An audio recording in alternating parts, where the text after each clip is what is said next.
Well, let's look at the academic reading section. Now, if you're headed for university, you are taking the academic version of the IELTS. So as you know, the reading is more advanced. It's a little bit different than on the General IELTS exam. The topics you will find on the academic IELTS are academic topics. So don't be surprised to find scientific topics such as chemistry and biology, or there may be some pressing social issue like public health or history, where you have to keep track of times and dates and events, places. It can be more complicated than on the General IELTS, so it's a bit more advanced in the topics you will face. You need an action plan. Since it's difficult, let's make sure we have an action plan going in to these kinds of questions that we'll find on these advanced topics in the academic reading section. Skim the text and skim the questions. Because we're on a limited time, we have to do this as fast as we can.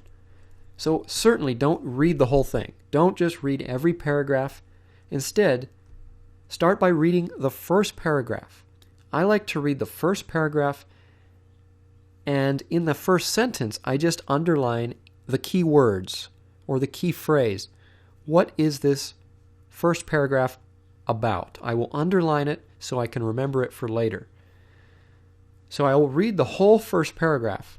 Then the paragraphs after the first, I won't read them. I will just read the first sentence. And again, underline the key words in that first sentence. So when I get to the second paragraph, I don't read the whole thing. I just read the first sentence. Same with the third paragraph, fourth paragraph, fifth paragraph. Until I get to the last paragraph, then I like to read the whole thing once again. So I read the whole last paragraph because that gives me a good summary of what this passage is about. Then I look at the questions. Now, some people like to look at the questions before they do any of the reading, and that's fine too. Try it both ways and see what works best for you. But at this point, you should be looking at the questions. What kinds of questions do I have? Of course, we've looked at this in previous sections, that there are different types of questions you'll find. There are about a dozen of them. But I would say the 6 most common types of questions are multiple choice, yes, no, not given, the true-false questions, matching paragraph to heading.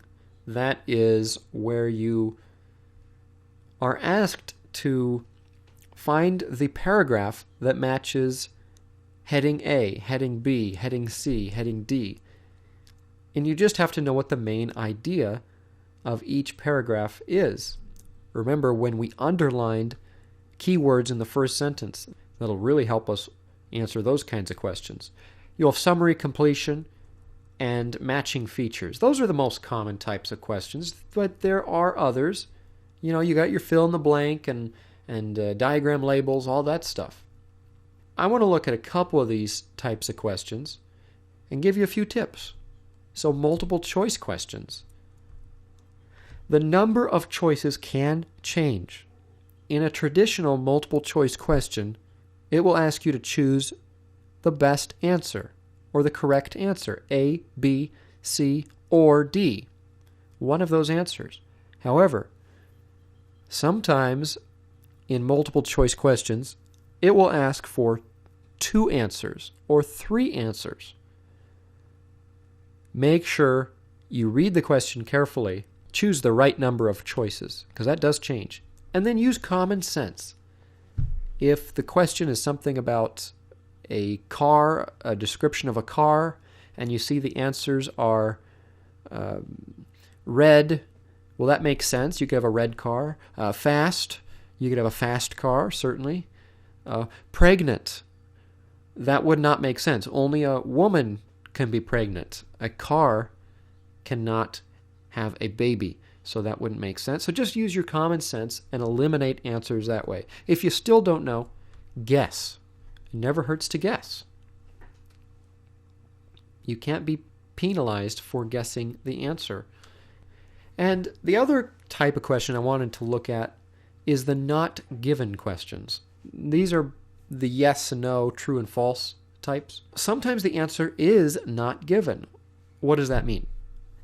That just means that in the reading passage text, it doesn't tell you one way or the other. It doesn't tell you the information you would need to know to say true or false, yes or no. And so you have to choose not given.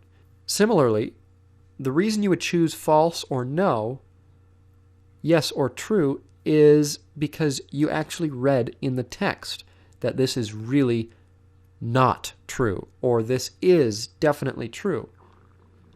If you did not read that in the text, go ahead and choose not given. One thing I might add is, even if you know something is false or true, if the text doesn't tell you, then choose not given. All right, so now it's time to watch some of these academic reading questions in action. Let's get started.